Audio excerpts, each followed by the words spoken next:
نحمده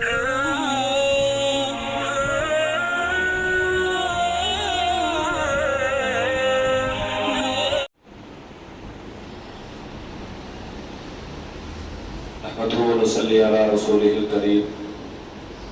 الحمد لله رب العالمين والعاقبة للمتقين والصلاة والسلام على سيد الأنبياء والمرسلين وعلى آله وأصحابه الطيبين الطاهرين. أما بعد فأعوذ بالله من الشيطان الرجيم. بسم الله الرحمن الرحيم. إنك لعلى خلق عظيم. آمنت بالله صدق الله العظيم وصدق رسوله النبي الأمين المكين الكريم ونحن على ذلك لمن الشاهدين والشاكرين والحمد لله رب العالمين. عقیدت و محبت کے ساتھ جی لگا کر آقا کائنات رحمت دو عالم صلی اللہ تعالی علیہ وسلم کی بارگاہ بار میں جھوم کر درود و سلام کا نذرانہ عقیدت پیش کرے. پڑھیں اللہم صلی علی سیدنا و شفیعنا مولانا محمد بادر الجود والکرم صلی اللہ علیہ وسلم علیکہ یا رسول اللہ صلی اللہ تعالی علیہ وسلم. حضرات گرامی، اللہ تبارک و تعالی کا یہ احسان ہے کہ مولا نے ہمیں جمعۃ المبارکہ کا یہ مبارک و مسعود دن عطا فرمایا.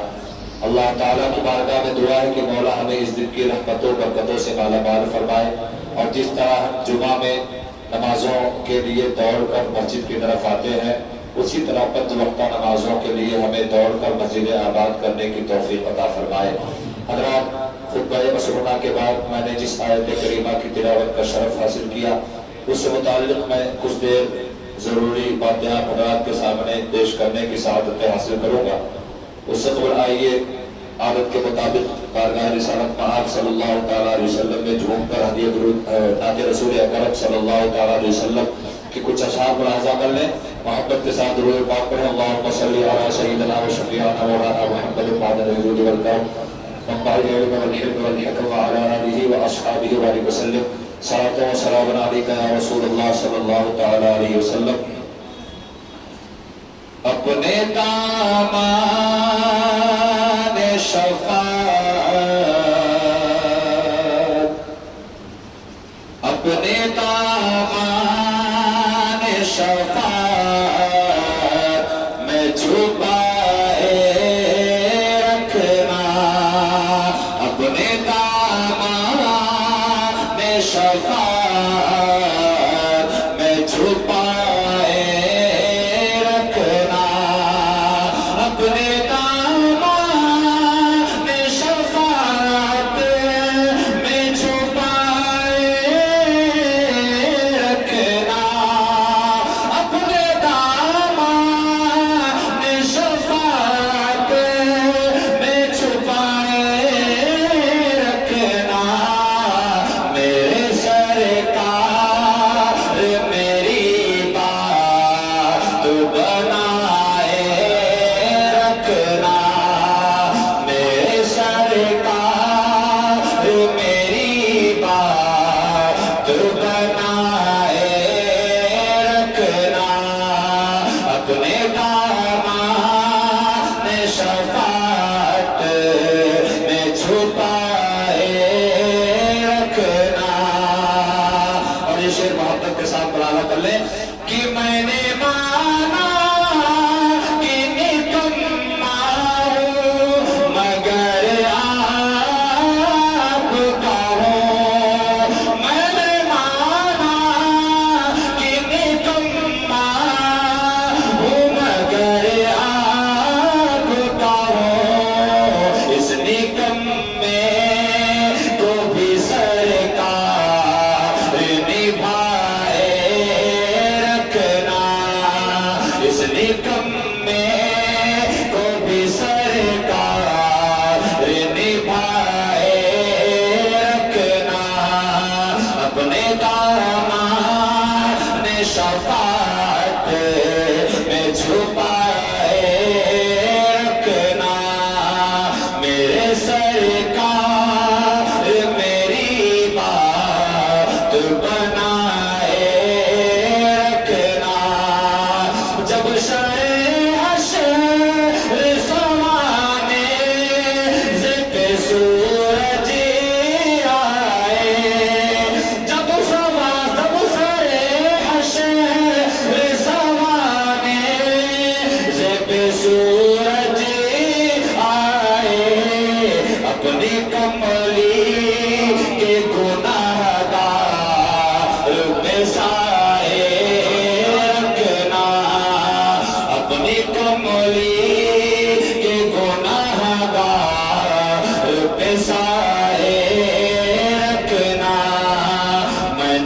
اپنے کملی کے گناہگار پہ سائے رکھنا، اپنے دامان میں شفاعت میں چھپائے رکھنا۔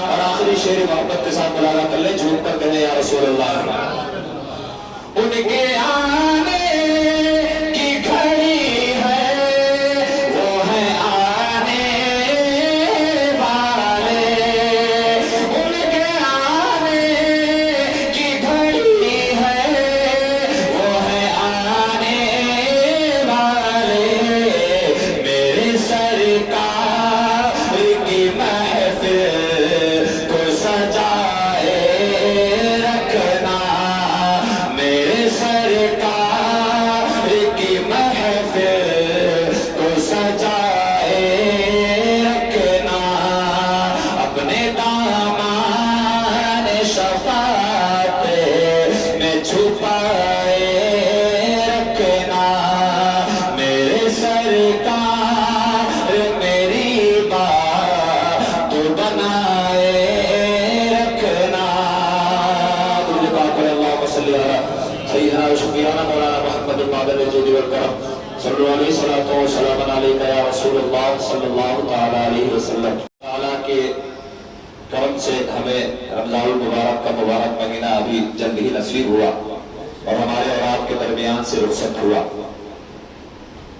آج میں نے اپنا عنوان اخلاق رسول صلی اللہ تعالیٰ علیہ وسلم کو بنایا ہے۔ اس کی وجہ یہ ہے کہ رمضان المبارک ہمیں صرف بھوکے رہنے کا درس نہیں دیتا ہے، صرف نمازیں پڑھنے کا درس نہیں دیتا ہے، صرف قرآن کی تلاوت اور دیگر اوراد و وظائف کی کثرت کرنے کا حکم نہیں دیتا ہے۔ جہاں رمضان المبارک ہمیں قرآن کی تلاوت کا درس دیتا ہے، جہاں ماہ رمضان ہمیں نمازوں کی کثرت کا درس دیتا ہے، جہاں ماہ رمضان ہمیں بھوکے رہ کر اپنے نفس پر کنٹرول کرنے کا حکم اور درس دیتا ہے، وہی رمضان المبارک کا مبارک مہینہ اور اس کی مبارک ساعتیں ہمیں زندگی کی اور دیگر ضروری اشیاء کا کرنے کا حکم دیتا ہے۔ انہی میں ایک سب سے بڑا اوزار اور سب سے بڑا ہتھیار اخلاق کا ہے۔ آپ دیکھیں کہ روزہ رکھنے کے بعد ایک مسلمان جس طرح بھوک و پیاس سے رکا رہتا ہے، اسی طرح اپنی زبان کو میلا کرنے سے بھی رکتا ہے۔ جس طرح مسلمان پانی کی شدت، پیاس کی شدت کے باوجود خود کو پانی سے روک لیتا ہے، اسی طرح روزہ رکھنے کے بعد انسان اپنے اخلاق و کردار کو بھی اچھا کرنا شروع کر دیتا ہے۔ اسی لیے آقا کریم صلی اللہ تعالیٰ علیہ وسلم نے فرمایا کہ روزہ رکھنے سے جہاں بہت سارے فائدے ہیں، ان میں ایک عظیم فائدہ یہ ہے کہ مسلمان اپنے کردار کو بہترین کرنا شروع کر دیتا ہے، اپنی زبان کو اچھا کرنا شروع کر دیتا ہے، اپنے کردار کو اچھا کرنا شروع کر دیتا ہے، اپنے اخلاق کو اچھا بنانے کی کوشش کرتا ہے۔ وجہ یہ ہے کہ جہاں روزہ بھوکے رہنے سے روکتا ہے، کھانا کھانے سے روکتا ہے، جہاں روزہ پانی پینے سے اوقات مقررہ میں ہم کو روکتا ہے، وہی روزہ ہمیں اپنی زبان کو زبان سے گندے الفاظ نکالنے کو بھی روکتا ہے۔ جہاں روزہ ہمیں دیگر دوسری چیزوں سے روکتا ہے، وہی روزہ ہمیں اپنے اخلاق و کردار کو اچھا کرنے کا بھی حکم دیتا ہے۔ اللہ کے حبیب صلی اللہ تعالیٰ علیہ وسلم نے ارشاد فرمایا، روزہ صرف بھوکا رہنے کا نام نہیں ہے، روزہ صرف پیاسے رہنے کا نام نہیں ہے، روزہ پورے بدن کا روزہ ہوتا ہے۔ مسلمان کا روزہ تو ایسا روزہ ہوتا ہے کہ وہ بھوک سے بھی خود کو روزہ رکھنے پر مجبور کرتا ہے، وہ پیاس سے بھی روزے میں ہے، وہ اپنی زبان سے بھی روزے میں ہے، وہ اپنی آنکھ سے بھی روزے میں ہے، وہ اپنے ہاتھ سے بھی روزے میں ہے، وہ اپنے تصورات و خیالات سے بھی روزے میں ہے۔ وہ اس طرح پر کہ وہ اپنے زبان کو بری چیزوں سے کہنے سے روک لیتا ہے، زبان کا روزہ یہ ہے۔ وہ اس طرح سے کہ وہ اپنے آنکھوں کو بری چیزوں سے دیکھنے سے روک لیتا ہے، یہ آنکھ کا روزہ ہے۔ وہ اپنے دل میں برائیوں کو، برے خیالات کو دور کر دیتا ہے، یہ دل کا روزہ ہے۔ وہ اپنے قلب و نظر کو پاکیزہ کر لیتا ہے، یہ قلب و نظر کا روزہ ہے۔ اور جب ایک بندہ مومن ان تمام روزوں کو یکجا کر دیتا ہے تو آقا کریم کے فرمان کے مطابق ایک بندہ جب روزہ رکھتا ہے تو اس کا اخلاق بھی اچھا ہوتا ہے، اس کا کردار بھی اچھا ہوتا ہے، اس کے الفاظ بھی اچھا ہوتے ہیں، اس کا ہاتھ بھی اچھا کام کرتا ہے، اس کے تمام دیگر اعضاء بھی اچھے کام کرنے لگتے ہیں۔ اسی لیے دیکھیں آقا کریم صلی اللہ تعالیٰ علیہ وسلم کا اخلاق، آج ہمیں ضرورت ہے اخلاق رسول صلی اللہ تعالیٰ علیہ وسلم کو پھر سے پیش کرنے کی۔ آج ہمیں ضرورت ہے اخلاق مصطفیٰ صلی اللہ تعالیٰ علیہ وسلم کو نئے سرے سے اجاگر کرنے کی۔ یہ دین جو آج ہمیں پاک دعاؤں سے ملتا ہوا چلا آ رہا ہے، ہم نے بڑی آسانی سے اس دین کو پا لیا ہے۔ اس دین کے لیے نہ جانے کتنی کتنی مصیبتیں خود میرے آقا صلی اللہ تعالیٰ علیہ وسلم نے برداشت کی ہیں۔ اللہ اکبر، اللہ تعالیٰ کو جو جتنا محبوب ہوتا ہے اتنی زیادہ سعادتیں اور مصیبتیں اسے برداشت کرنی پڑتی ہے۔ پوری کائنات میں اگر کوئی سب سے بڑا محبوب رکھتا ہے تو ہمارے اور آپ کے پیارے آقا جناب احمد مصطفیٰ محمد رسول اللہ صلی اللہ تعالیٰ علیہ وسلم کی ذات ہے۔ دیگر انبیاء کرام کو بھی مصیبتیں جھیلنی پڑی، دیگر انبیاء کرام اور رسولان اعظام کو بھی تکلیفیں اٹھانی پڑی، لیکن جس قدر میرے آقا صلی اللہ تعالیٰ علیہ وسلم نے تکلیفوں کو برداشت کیا، جس قدر میرے آقا صلی اللہ تعالیٰ علیہ وسلم کی لوگوں کی ظلم و زیادتی کو برداشت کیا، اتنا کسی نبی نے برداشت نہیں کیا ہے، نہ اتنا کوئی ولی برداشت کر سکتا ہے، نہ امت کو کوئی فرد برداشت کرتا ہے۔ وہ صرف اس لیے کہ آقا کریم صلی اللہ تعالیٰ علیہ وسلم تو مختار کائنات ہے۔ اگر آپ اشارہ کر دیتے تو ڈوبا سورج غلط آتا ہے، اگر آپ اشارہ کرتے تو چاند اپنا سینہ چیر دیتا ہے، اگر آپ اشارہ کرتے تو انگلیوں کے دھاگیوں سے پانی کا چشمہ جاری ہو جاتا ہے، اگر مصطفیٰ جان رحمت اشارہ فرما دے تو لکڑی کی چھال کو تلوار بنانے میں دیر نہیں لگتی ہے، اگر آپ اپنا نظر کرم فرما دے تو ایک پیالہ دودھ کا 70 صحابہ کرام پی کر سیراب ہو جاتے ہیں، لیکن دودھ میں کبھی واقع نہیں ہوتی ہے۔ اگر آپ نظر کرم اٹھا دے تو حضرت جابر کی ایک ننھی سی بکری تقریباً 70 سے زیادہ صحابہ کرام کھا لیتے ہیں، لیکن کھانے میں کوئی کمی نہیں آتی ہے۔ میرے آقا کو اللہ نے مختار کائنات بنا کر بھیجا، خدا کی قسم اگر آپ اشارہ کر دیتے تو کفار مکہ یوں کے یوں تباہ و برباد ہو جاتے، لیکن مصطفیٰ جان رحمت نے اسلام کو پھیلانے کے لیے کفار مکہ کی صحبتوں کو برداشت کیا، 3 سال تک خود کو غیبت کی صحبتوں سے برداشت کیا۔ اللہ اکبر، آپ جب نماز کو جایا کرتے تھے تو اونٹ کی مینگنیاں آپ کو پھینکا جایا کرتی تھی، راستے میں پتھر اور کانٹے آپ کے قدموں کے تلے بچھا دیا جایا کرتا تھا، لیکن مصطفیٰ جان رحمت صلی اللہ تعالیٰ علیہ وسلم نے برداشت کیا صرف اس لیے کہ اللہ کے دین کو ہم تک پہنچانا تھا۔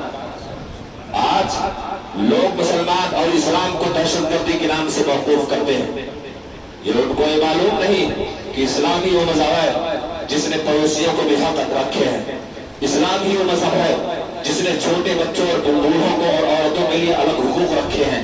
یہی وجہ ہے کہ قرآن پاک کے مطابق مقام پر آیا ہے جہاں کفار مکہ سے جنگ کا حکم دیا جاتا تھا، وہی فوراً اس بات سے روک بھی دیا جاتا تھا کہ خبردار ان کی عورتوں اور ان کے بچوں اور ان کے بوڑھوں پر ہاتھ نہ اٹھانا۔ اگرچہ کفار مکہ سے کفار و مشرکین سے جنگ کرنا فرض ہوتا تھا، اس فرضیت کے باوجود بھی آقا کریم صلی اللہ تعالیٰ علیہ وسلم نے ہمیشہ بچوں پر، بوڑھوں پر اور عورتوں پر تلوار اٹھانے سے منع فرمایا ہے۔ وجہ یہ ہے کہ آقا کریم صلی اللہ تعالیٰ علیہ وسلم کو طاقت کی بنیاد پر اسلام کو پھیلانا نہیں تھا، حضور اکرم صلی اللہ تعالیٰ علیہ وسلم کو تلواروں کی اور نیزوں کی بنیاد پر اسلام کو پھیلانا نہیں تھا۔